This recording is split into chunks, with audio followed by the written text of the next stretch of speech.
Welcome to the Burnness Podcast. Your host, Roberto Contreras. Today's episode is episode 16, Running with Win. Today, our special guest with us is a friend of mine's whose name is Tony Wynn. Tony Wynn. Yes. Thank you for being on the show today, Tony.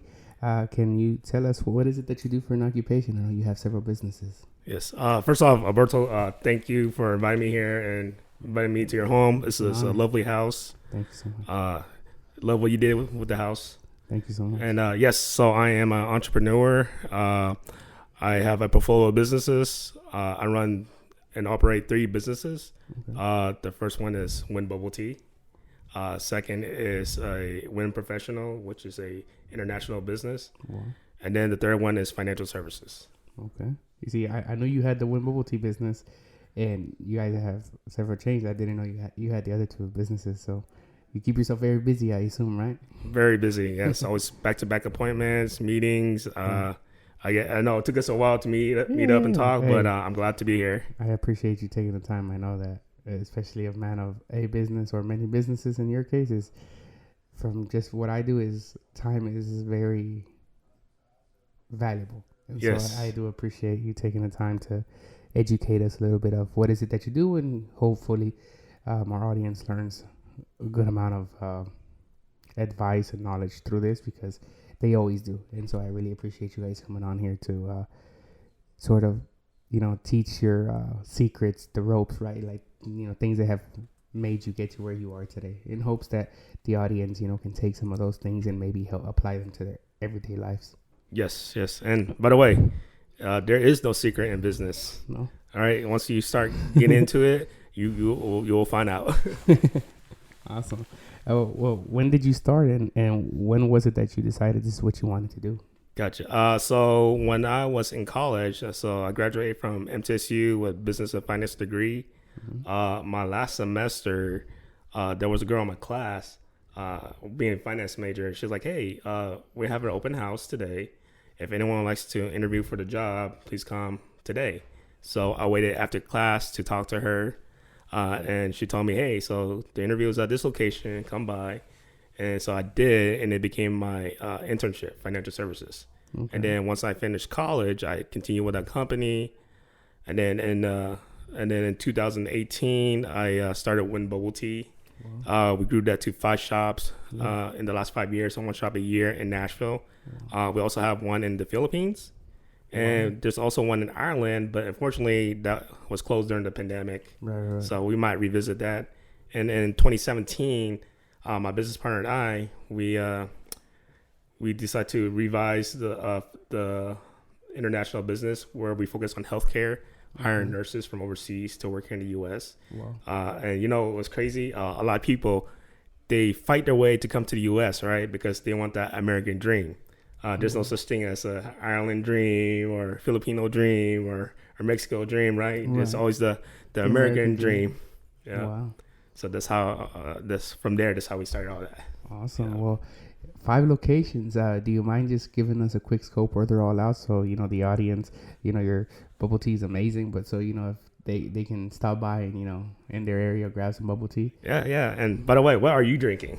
I am drinking, if I'm correct, this is the brown sugar one, right? It's Thai tea. Thai tea? Okay, Thai tea. Yes. You brought this today, and it is amazing. I love that's interesting. This is the first time, honestly, that I tried the one with all the jellos it feels like they're cut, and it is a mouthful of, like, it's different from the round ones, which is amazing. Man. A lot of flavor. Lots of flavor, man. Yes. I really do appreciate you bringing this addictive sometimes drink. And what are you having? So I'm having the taro milk tea. It's a root similar to a sweet potato. It's the bestseller in most bubble tea shops. In our shop, it was the bestseller, but brown sugar overthrown it. Yeah. But I usually always go with the Thai tea anywhere whenever I go out. Yeah, I was like that I get to a Thai restaurant from the Thai tea. It's your go-to flavor. Yeah, it's my go-to flavor, so I really do appreciate it. So we got one cheers. So we're like, But yeah, so my location, we have one on Noblesville Pike near the zoo where Plaza Mariachi's at. Okay. One in Antioch where Starbucks used to be. So we took over Starbucks location, and they built right off the exit of Bell Road, right? Yes. Mm-hmm. And they built their own place across the street. And then there's one in White Bridge, across from Nashville State and Target. I've seen that one. Of them. We also have one in Bellevue, where the subway location, like right off the exit, on exit one, around there. Somewhere I forgot the exit number. Right. And then there's also one in Madison. Madison. Yes. Wow, that's a lot to run. Yeah. And I guess what skills or certifications did you have to acquire, if any, in order to be able to do, to be able to get in this field of work, as far as, doesn't have to necessarily be all through businesses, but one that you feel is more important. Okay. Yeah. So to get started in financial services, I just had to get a financial services license through the state of Tennessee. But other than that, just starting your own business, I would say number one thing is, find a mentor. Having a mentor could cut down a lot of things that you don't know, right? Because there's one thing I live by. It's called know what you know who knows what you don't know, and that's all you need to know, right? Because you're only going to know what you know, but you know by doing. And then the stuff that you don't know how to do, you can always ask someone else. Right. So, for example, Henry Ford. Heard that guy, right? Yeah. So Henry Ford, when he started his business, it was getting famous and he blew up, right? And news reporters and stuff, they were talking bad about him, saying that Henry Ford, you're stupid, you're dumb, you don't know what you're doing. So he sued them and took them to court. So during the court trial, they were asking him trivial questions, right? Like, what color is the sky? How many bones are in your body? How many muscles do you have, right? And he's like, hey, I know you're asking me these questions that don't really matter because they're trivial, but if I have a problem or issue in my office, I have different buttons. So if I have a question about accounting, I click the accounting button. If I have a question about engineering, I have the engineering button.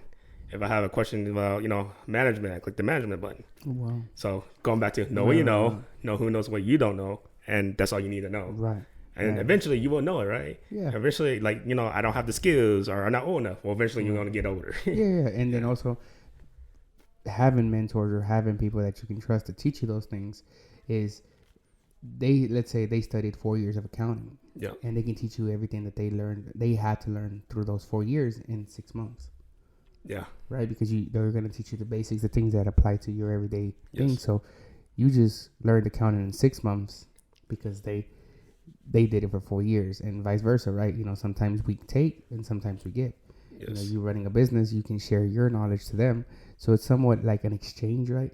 Not necessarily does it have to be an exchange, but it's nice though when you can exchange, because I think it's easier to solve a problem with 10 people at a table than it is by yourself. Yes. And so from a time-wise perspective, I think it's always, I always encourage it to, go out there, social network with people, meet as many people as you can, because I think I give the example is every time you meet somebody interesting, it's opening another door. Yes. And so having as much doors as you can open is sort of like a good weapon to have, because some people don't know how to open them, and then some people know how to just shut them. Yeah. Because some people aren't people persons. They're not talkative. They're like antisocial. They're introverts. They think that they can do everything or have to do everything by themselves.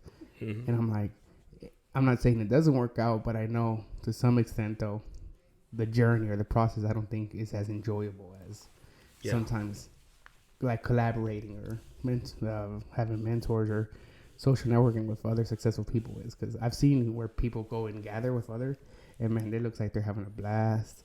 And so although it's something that I always try to recommend. The power of people. synergy. Yeah. Yeah, getting together. And just going back to mentors, I want to shout out to Kevin McGinnis and Raz Alawi. They're the two who mentor me. Kevin, when he started in the business world, he took 2 companies public. You know who Zig Ziglar is?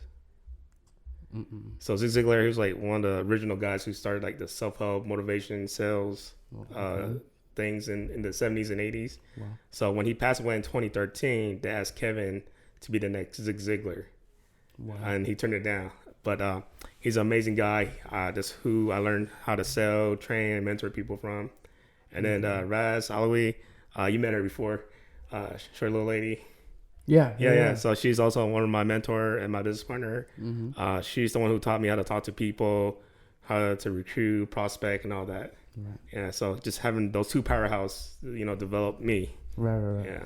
And it made the journey somewhat more enjoyable, but also maybe to some extent, any worries or doubts you had, I feel like you were more confident having them around you, right? Yeah. Oh, yeah. So if I ever had an issue or a problem, I always reach out to them first. Right. Yeah. They're your budding people, right? Yes. Yes. And it's thankful because again, like not everybody's open to that. So, huge shout out to them as far as them being able to help out because I know, again, that's something that you have to earn. So you know to some extent, I think you've earned it, and you're a great dude as far as relationship wise with keeping with them. And I also want to touch point where you said like the exchange, right? Mm-hmm. Sometimes the exchange is like you could pay them for their time or coaching, right? But if you don't have that, you always can ask whoever you want help from. Like, hey, I don't have money, but I would like to take you out for dinner or lunch or get a coffee. Can I, pick your brains for a bit? And it goes a long way because again, it's the act of asking or trying to accommodate them with dinner. Some people they're like, I've heard is I would help people out, but if they asked, and when they ask, like they ask in the right way, right? Yes. And so it's there are people that they do strictly charge for the time because I guess they're really good at what they do or their time is limited to them, right? Right. But it's amazing that you can ask people out, like from a friendship standpoint, right? Yes. So it doesn't feel like it's a transactional relationship. Yeah, and then later on pay it forward. Yeah, Someone's going to ask you too. Right. Yeah. Okay. And then how long did it take you to finish up school? So it took me 5 years to finish my bachelor's degrees in business finance. I'm actually also a junior in mechanical engineering technology at MTSU. But I read this book when I was in college called Rich Dad Poor Dad. I've heard that book a lot. People always bring it up. That's the number one personal finance book by Robert Kiyosaki. And if I read that book earlier or during before I finished my degree, I probably would have dropped out. Wow. Not go to school. Because that book, it talks about there's 4 ways we can make money legally in the U.S. You're not selling drugs, right? No, I was kidding. So he talks about having a job, and people what a job stands for. Journey of the broke. Okay. or just over broke. Or if you don't like the business you're working for, it's called jail operating as a business. Wow. And the last one is if you getting up in the morning to go work, jumping out of bed. So how long did it take you to finish up school and get your first job? So I never had a job. It took me 5 years to finish college. Got my degree in business and finance. I'm actually a junior also in mechanical engineering technology, but I'm not going to go back and finish it. Right. But aside from that, so I started my business, right? Mm-hmm. And I read this book called Rich Dad Poor Dad. And if I read that book before in the middle or before I started college, I probably dropped out. Wow. Right? Because in that book, he talks about there's 4 ways we can make money in the U.S. legally. Right? You're not selling drugs. Nah. Okay, cool. We don't do that. Yeah. So legal way, right? So the first way is by having a job, right? Mm-hmm. So, they call it JOB. Right. JOB stands for just over broke or journey of the broke, right? Or if you hate that business that you work for, it's called jail operating as a business. Mm-hmm. Or if you hate getting up in the morning, it's called jumping out of bed, right? Wow. and You think he came up with those, right? He probably, that's a good guy that I've heard a lot of controversy over him. Good things, bad things, but I was like, I've heard people that like that he's a great salesman.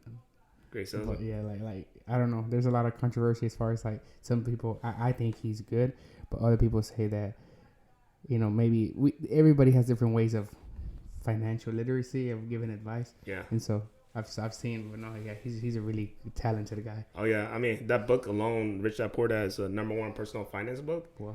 And if anything, you just get the concept of having a different mind shift of how things are run, right? And the first quadrant you talk about is having a job and being an employee. And there's something called a 40-40-40 plan. Have you heard of it? Mm-mm. So you work 40 hours a week for 40 years, making on average $40,000. Wow. Right? So if you and a person are getting paid by the hour, let's say $10 an hour, right? Mm-hmm. If you work twice as hard, are you gonna get paid twice as much? You don't, right? No. Right, because you're still getting paid $10 an hour. Yeah. So the person next to you is either gonna be laughing at you like, "Hey, Alberto, you're working so hard, and we still get paid the same amount," Right. or they're like, "Hey, Alberto, stop working so hard. You're making me look bad, and they're gonna make me do more." Right. Right. So this one, some people they get upset and they want to be a business owner, but instead of being a business owner, become self-employed. So, for example, my mom, she worked in a nail shop and decided that with her skills and what she knows how to do, she started her own business. Mm-hmm. So if she works twice as hard, she makes twice as much money because she either takes more clients in or work longer hours. Right. The only issue is if she goes on vacation, let's say she goes to Vietnam for a whole month, Mm-hmm. her income is going to go down, right? Because the shop is not there. The shop only runs if she's there Right. to generate money. And not only that, she's also spending money. Right. So it's like a double loss. Double loss, yeah, Right. double whammy. So this one, self-employed people think they're a business owner, but they're not. Like a true business owner will be like someone like McDonald's. If they leave for 90 days, their business is either going to make the same amount of money or more because they have a system in place. Right. So system, what it stands for is save yourself time, energy, and motivation or money, right? Right. So they got teenagers flipping burgers, someone cooking French fries, someone at the register, someone's doing the janitorial work, and so this a true business owner. And then the last quadrant is investor. So before you can be an investor, you need to jump through all those hoops first before you can make it there. Mm-hmm. So just because I read that book, it gave me the mind shift of I don't want to be an employee, which is okay. You need being an employee still pays your bills and get you through, Right. but I wanted more in life, so I want to become a business owner. Where you're creating a system that can operate without you being there. Yes, Wow. exactly. Which gives you, I guess, in return, more time to go find more opportunities. Yes, And repeat the system. Yes. Yeah, repeat the cycle. Wow. Oh, that's amazing, man. When you started this field of work, what were you getting paid versus how has it progressed over the years? Like, figure wise, like, did you like you said, did you start off as an employee, or did it take some time for you to, acquire that wealth before you could shift? And like, at what point did you decide to pull out, or were you just not an employee from day one? so I was never an employee from day one. Well, I guess the only person who was my boss was my mom. Right. She'll always be your mom, right? And an employee, boss to some extent, right? Yes. So we always listen to them. So when I was growing up, my mom, she owned different businesses. She had a laundromat. She had rentals. She side hustles, Right. bought stuff from Vietnam and started selling it here. Wow. And but her last business is the nail shop, and so I worked there in her laundromat when I was growing up. And she always told me, hey, you got to be a business owner. You can have a job, but you also need to have a business. Mm-hmm. So when I started financial services, I make between like 5 to 6 figures, but then my other business, they're 7-figure businesses. Wow. Yeah. Awesome, man. That's really nice, man. Like you've progressed in life, I guess, and especially you said like around 2018, right? Yep. So that's a really good spot to be at from 2018 to 2023. I know, man. During the pandemic too. Yeah. I bet you that was, I guess it was shocking for all of us. But being an entrepreneur, did you feel that was somewhat maybe a bigger toll as far as, being an entrepreneur and feeling COVID? Because as an employee, for me at the time, I was like, thankfully my business was considered essential. So I was thankful that I didn't feel that shock, but I know a lot of people felt that, like the hit of less consuming or not being able to come in. Did you feel some type of so maybe like the first week, everyone felt that, right? Right. But luckily for us, we pivoted before that, before the pandemic even happened for one bubble tea. So for example, we already had the delivery apps like Uber Eats, DoorDash, and all that third-party apps. So when we're also considered essential business, so Right. we start having a bunch of orders going through our app, Right. and so we didn't felt that. So you were well equipped. Well equipped, yeah. Thankful that when Yes. it hit, that you were like, to some degree, you were like, I mean, we're ready, right? So, Yes. wow. Oh, that's a blessing, man. And then the other two business, you know how when this happened, a lot of people didn't know how to pivot. Mm-hmm. But with our companies, what we did to pivot was switching to Zoom instead of in-person meeting. Okay. Right. So we're zooming and booming. Right. Where we're still business and operation was still going as usual. Oh, man, that's amazing. But being an entrepreneur, you need to know how to pivot. Right. Yeah. To be able to, I guess, and let me understand that when you mean pivot is if you see certain problems come your way, quickly how to find solutions or have different plans right in place. Yes, absolutely. Just in case. Yeah, because you know the guarantee in life is change, right? Right. Change is always going to happen, but if you're flexible and you're quick to move, you'll be okay. Right. I've heard that those who adapt survive. Yes. And those who refuse to adapt and want to stay on an old system are the ones that fall off because I guess, again, the world is changing so much every day, year by year. I had a friend who just came back. He was in another country. He left in 2016 and he came back here. So what's that, like 7 years later?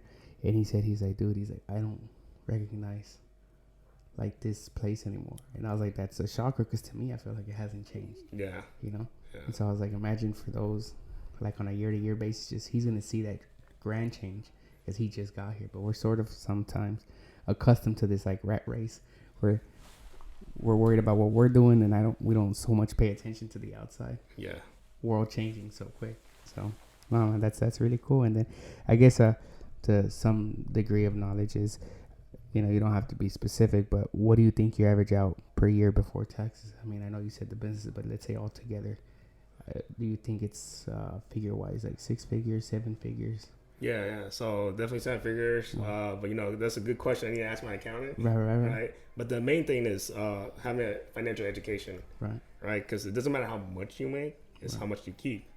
Right. If you make $1 million and you spend all $1 million, then you made nothing. Man, you still broke. Right. And then also, I guess in from you being a business standpoint is keeping the money also to some degree is bad because then you have to pay taxes. So you guys continue, from a lot of business people I've heard, is you have to continue to shift the money in order for it to, I guess, reinvest it because otherwise there's fees and taxes and all this other stuff that go into play, right? Yes. So I can't give any specific answer to that. Right, but, you got to talk. We get the gist of it. What I mean is like, you know, because I'm also licensed, so I can get like financial. Oh, okay. But I can say that you know, talk to an accountant. Right.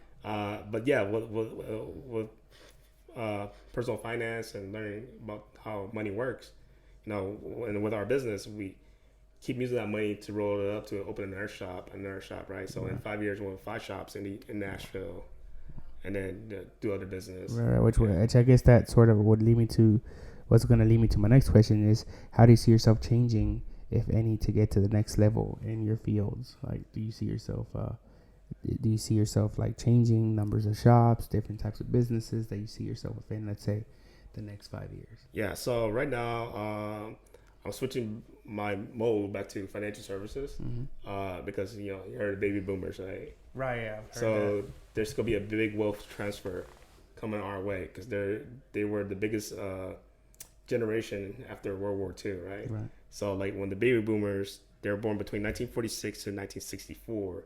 So every industry that they touched as they grew up, it became $1 billion industry. Wow. Yeah. So first was baby food, you know, Gerber. Right. All right, that became $1 billion industry, and then toys like Mattel, you know, that became $1 billion industry. And then as they got older, they want to start driving cool cars.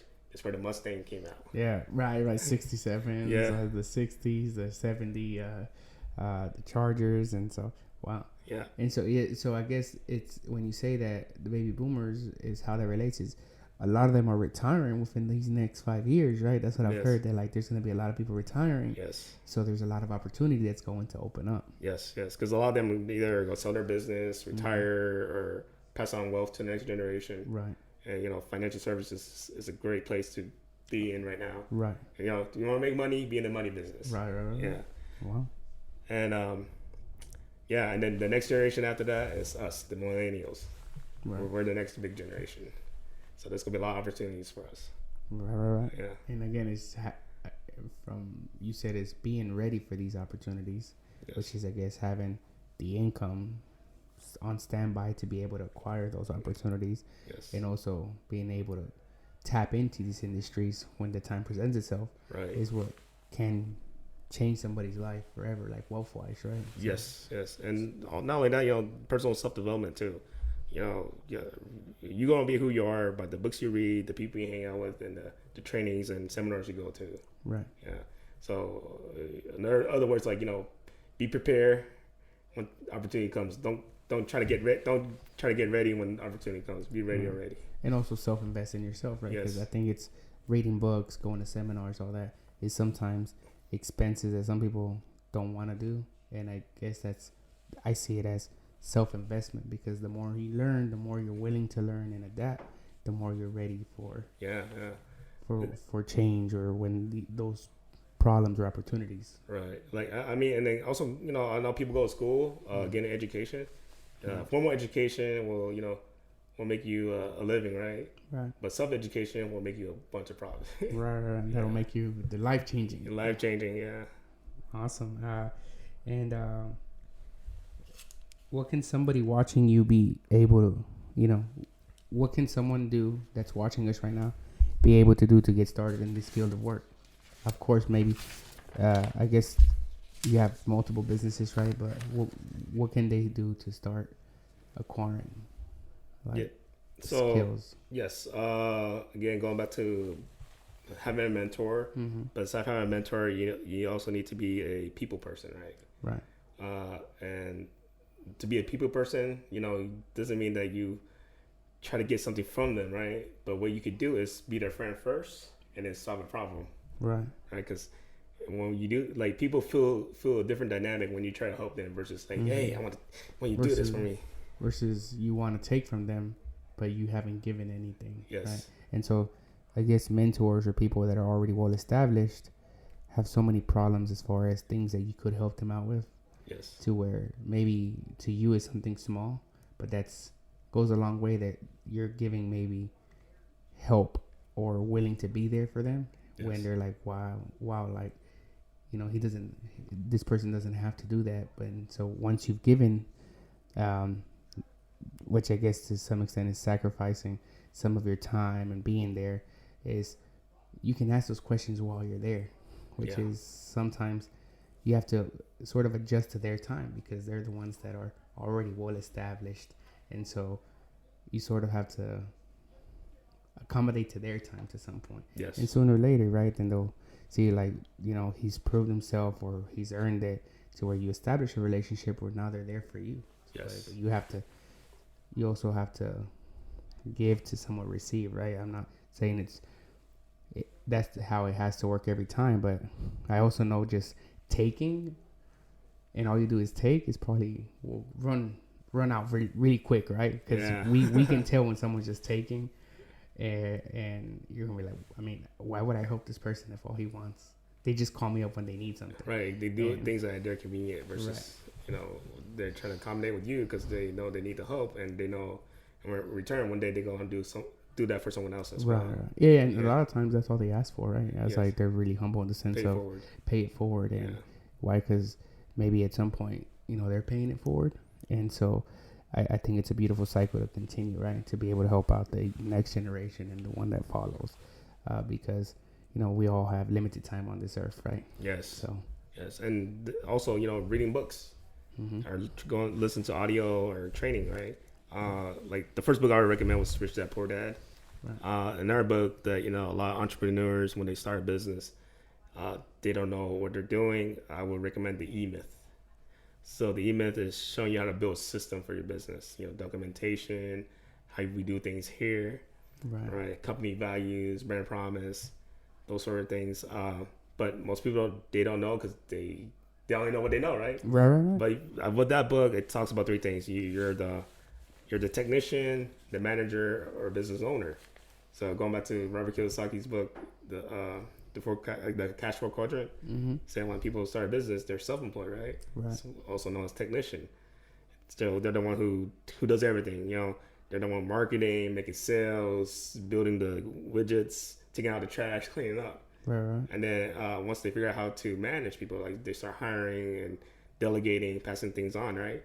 That's where the business is kind of stabilized. but what they want to be is a business owner, because the business owner is the visionary, Right. right? Because if you sell big a vision, a lot of people will come, right? So that's that book, and then the last book is Traction. So Traction is by Gino Wickman. So it's kind of like the two, like E-Myth and Rich Dad Poor Dad combined, but they give you the tools how to run a business right away. Okay. Yeah, so those are 3 books I recommend you want to start out to be an entrepreneur. Awesome. And I'm gonna just throw this out there as far as whenever I have people that I've been bringing guests that are business owners and people that are doing well, like financially, like real estate and all that.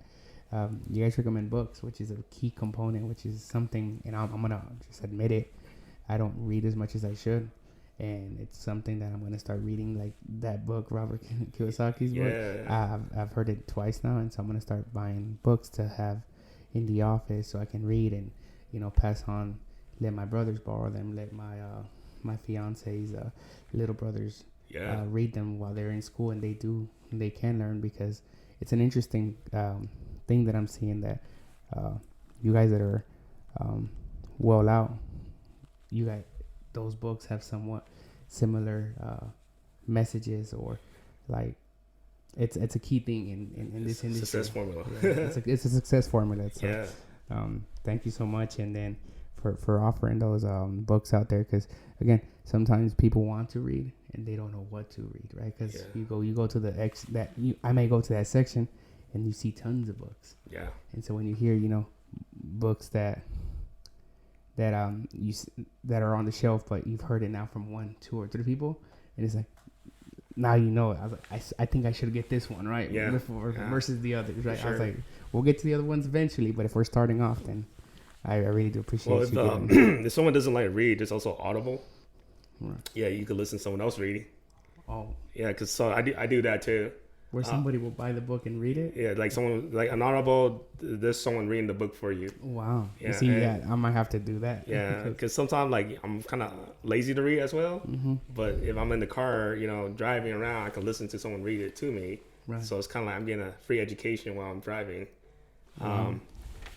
But at the same time, someone once told me that if you want to be a leader, you have to be a reader. Right. But just because you're a reader doesn't mean you're a leader. Wow. Right. Wow. Yeah. That's a big huge way to look at it. Oh man, I really do appreciate those that information, because again, it's a lot of these, me being I guess a little bit first timer for a lot of things, is I grew up trying to think of a system that worked well with me, and sometimes I feel like I never stopped and looked at other people's ways. And so as I've been growing, maturing, I've been learning that there's a lot of different ways to go about it, of learning tricks and skills and like financial literacy through other people's like reading books and but not so much reading the book, because again, you can read it, but if you don't take notes and you don't learn the book, right, then it's like all I'm doing is reading those words, right? Right. So feels like knowledge is power. Right. It's not. No. Apply knowledge is power. Applying it, right? Applying it, knowing how to apply it. Yes. Because again, you can somewhat. An example is if somebody's giving you good advice or good tips, but they come in through one ear and they come out the other, and they don't come in through the ear and go to the brain, then it's like, well, did you really learn anything? Right, right. So that kind of going back to I like martial arts. So like in class, like when like jiu-jitsu or Brazilian jiu-jitsu, when the professor would teach you a move, you should apply it right away, just so you know it, learn it, feel it, right? Right. So when I was growing up in the business, when Ken was training, he would give like tips and stuff, how to talk to people, how to sell, and then that day I would try to apply it at the same time, because it'd be ingrained in me. Right. Yeah. So by doing putting it to use or executing that skill, you remember it, you program it, right? Versus if you don't use it, or you don't use that skill, sooner or later you will forget it, right? So having to quickly apply it, and also continuing to apply it throughout your life, or throughout while you're learning it, is, I guess, it's the best way to learn it. Right, apply it to yourself. Because you don't want to be a broke smart person. No. You want to be smart. You want to be a rich person by doing it. Right.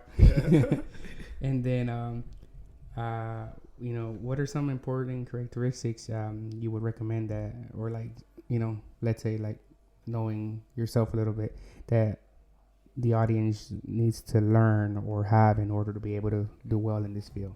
Yes. So I think in life you have to be persistent. You need to have routine. Have you heard the Miracle Morning? I promise you, I've heard those words, the Miracle Morning, and Yeah. I could have sworn I've even seen it like on a book.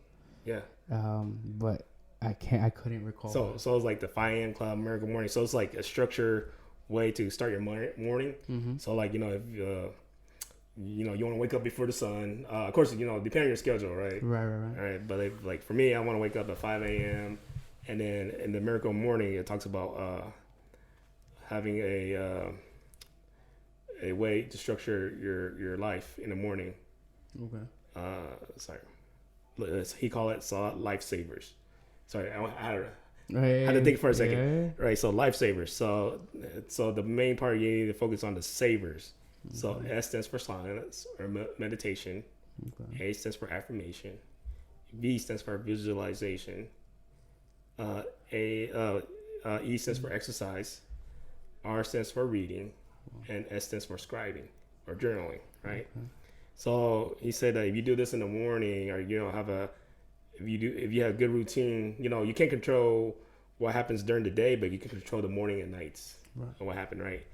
So if you do that thing in the morning, it doesn't. Sometimes you might have an hour to do it, or you might have 5 minutes to do it. Right. But as long as you go through that whole thing, you'll be good for the day. Right. So it's sort of like starting off with a system. Yep. That will help you throughout the day. Yes. Manage the day, because you're starting to self-discipline yourself from the smallest things. Yes. Like the personal things that you can control. Yeah. Versus sometimes you can't control the outside world, right? Yes. And outside things, because sometimes, we may have our day planned out, and you'll know very well that one thing can have you just change fires. it like that, right? Yeah. And awesome.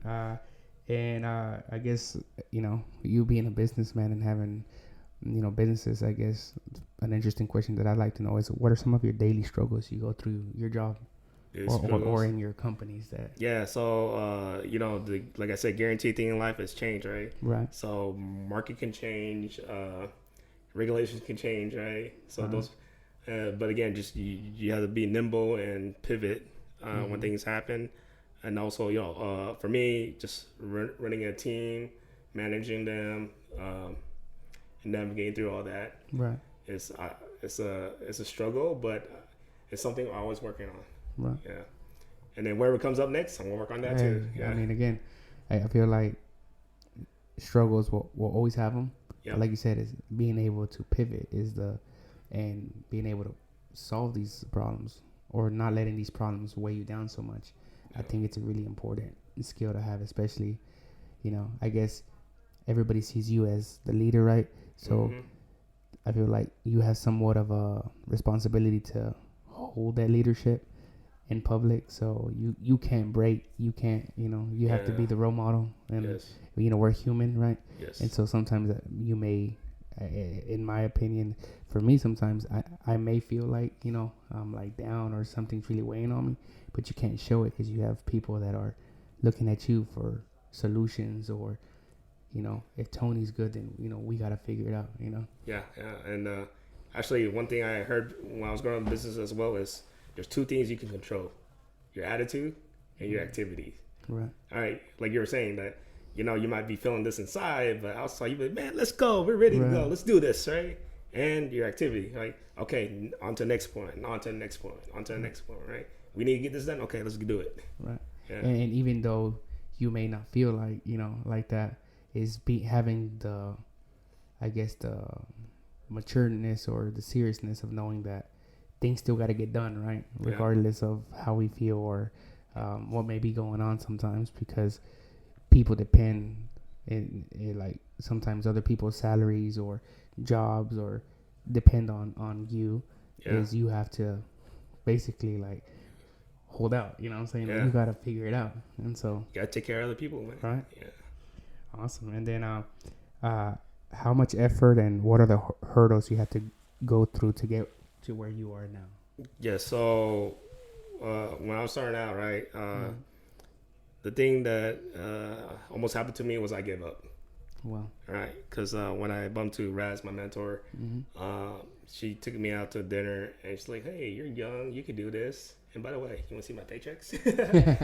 So success is a razor edge, right? Mm-hmm. You're almost one, you could be one away of giving up or one Right. away of improving your life. Right. Yeah. So yeah, so just it's kind of like working out, right? Mm-hmm. Just because you do it one day doesn't mean it doesn't work. You just have to Right. give it time. You know, if you start a business, give yourself 5 years, Right. right? Because you might maybe the first 2 3 years might not work out, but maybe year 4, year 5, Right. things gonna work out for you because now you're getting a hang of it. You know what you're doing. You know who to look for, right? And you didn't give up, so You didn't give up. Yeah. that progress sooner or later starts showing. But Yes. now that's interesting to hear that that you were at a point where you wanted to give up, and I mean, Yeah. thankful that you didn't, because I mean, look at you now, right? Yeah, and it's not because I'm good or anything. It's just because the people I'm around, Right. the things that I learned, help shape me who I am. Right. Yeah. But imagine then you think of, I think of, like, imagine the Tony that had given up. I think you wouldn't have forgave yourself. Yeah, true. And Like, then imagine, like, where you would be at today if you had given up. that's Which true. is really, I'm really proud of you as far as that. You didn't, because man, you're doing real good. Appreciate it, man. I'm really excited to see how your life changes within the next 5 or 10. I always tell myself, it's giving you those, like, milestones, right, every 5 years, 10 years of your life, to see how, or 4 years, right, where it's everything since growing up is programmed every four, like kindergarten, middle school, Yeah. high school, Yeah. college, and then those first 4 years is you're trying to find stability in your job, and then you have some experience, so you change again, and so keeping yourself on track, seeing how Tony changes. Oh yeah. every And then 45 years. if I give it up, man, I want to have one bubble tea. I want to Right. met you through Pokemon, and we Right. want to have Pokemon trade days. Yeah, that's I guess that I'd like to the audience know how we met, right? Because it's we met through Pokemon, right? Which Yeah. is a hobby of mine, and like a side business that I picked up, as far as I love the hobby, and we met through there, right? It's not Yeah. like, which again, it's weird how certain things or small things that I didn't feel as like a full job, but I did it with passion, has led me to meeting some exciting people. Oh yeah. Interesting people that I otherwise would have never met. Like, how do we meet through cards, and then we start chatting because you see me again and again, and we're like, hey Tony, now we Yeah. know, we Build that recognize rapport. that name to a face. So now I see you from far, I'm like, hey, what up, Tony? So it's Yeah. like, and then we start learning a little bit about each other's lives, and how much outside of Pokemon, right, that we can have in common, or business opportunities, or seeing that. To me, it's a blessing to see sometimes when I'm at those shows, like, what people do aside of, for coming here. This is a hobby. How a hobby brings people together. Yeah. It's really interesting, and Sure. one of the reasons why I love doing that. Like, it's somewhat of like a peace thing for me. Yeah. Yeah. Work is stressful, and it's a bunch of things going on, so it's nice to go through something that I love, and it's like, And you enjoy. yeah, you enjoy, Yeah. and No stress about. no stress about it. It's Yeah. almost like It's like de-stressing. right. You like Pokemon? I like Pokemon Yeah. cards. Awesome, man. And then what do you hope what do you hope the audience learns from your story today? Again, Yeah, man, nice. just don't give up. Keep being persistent. Mhm. Look for mentors. Network with others. Become friends with other people. Right. Learn from each other. Start getting into a hobby. Get into a hobby, yeah. Any kind of hobby, Any right? kind of hobby, Yeah, right? Because I- again, in some of those places, you meet tons of people. Oh, yeah. That have nothing to do with the hobby. Like they have a whole bunch of other things that it's some got that different you interests. can. Yeah. Yeah. It's a different way of social networking. Oh yeah. Where it doesn't feel like it's commitment. It's almost like it was joyfulness, like, pleasure wise, where, and then it nurtures into something more, like, outside of the hobby, right? Yeah. Yeah. Because again, like Abe, we're cool with Abe too, Yes. and so Shout out to Abe. yeah, shout out to Abe, right? Yeah. Like, that guy came from another state, Oh yeah. and and so he's getting his feet on the ground, like he's doing his thing, and I'm like, again, it's through the hobby that you start like, oh yeah, I didn't know that you know, when you need somebody, and I was, oh, now I know I can call, you know, or now when I go to Win Bubble Tea, now I know it's like who owns them, and you know, like, you know, Tony, yeah, this is Tony's spot, you know, it's cool. Hey, you want to do a podcast? Right? And there's Alberto here. and I'm like, I know Tony. You know, I was like, how do I know him? Pokemon, man. I was like, the world is small. The world is small. And then I guess the last question that I always like to close off the show is do you see yourself doing this for a long time or forever? Do you have something else that you hope to work for, unrelated to, you know, these businesses that you're doing? Gotcha. So of course, I'm always open to other opportunities, right? I want to grow multiple sources of income, and not only that, I like something called symbiotic income. So I heard this from Grant Cardone. So Kurt Cardone, the guy, the 10X guy. I know that. I know him. So he was saying, like, you need to have symbiotic income. So you need to have something related, your first business relate to the second business and relate to the third business. So you're, you know, the same people are going through all that. Okay. So for me, it was Win Bubble Tea, right? Win Bubble Tea, people could buy drinks, right? But then when I had the nurses come over here, I could help them with their finances, and they can also get bubble tea. And that's because you have the finances, right? So wow, awesome. So now it's, you know, finding something else that connect to all three. Awesome. And then I guess that's where we're gonna end today's podcast. Thank you so much for coming on the show again. It means a lot to me that you guys take the time to come on the show, and I really do appreciate your time being here. Now, before the podcast does end, I told you that, you know, I would love to do a giveaway with my audience and, you know, your customers that you have been so kind to let me do, and I'd like to do a giveaway to Win Bubble Tea for when we release the episode. We'll leave the episode. We'll release it on like on Monday or Tuesday, and we'll do the giveaway that Friday or Saturday. Okay. And I'd like to do like a first place, second place, if you don't mind. Yeah, let's do it. And I was like, you know, give back a little bit to both communities, and again, help grow the channel, and, you know, let all your customers see a little bit more about Tony. About the man that who's made these wonderful spots. I was like, sometimes, you know, you see the owner, but you want to know a little bit about the owner, right? But yes. I would love to do that, and hope good luck to whoever wins.